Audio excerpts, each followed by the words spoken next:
Es ist Regenwetter. Es patscht und weht, voraus möchte kein Hund. Und wir haben 7. Die Arlet und 6 Junge. Kugeln rund.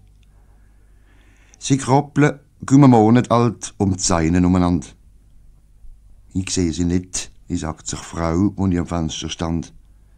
Doch, jetzt schifft's bei Gott nicht schlecht. Geschwind macht sie, psst. Schon zu spät.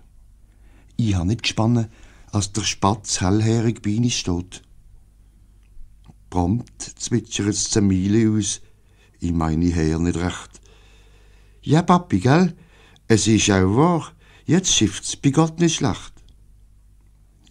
Ich bin verlegen wie noch nie. Sag ernst, das sagt man nicht. Man sagt, es regnet.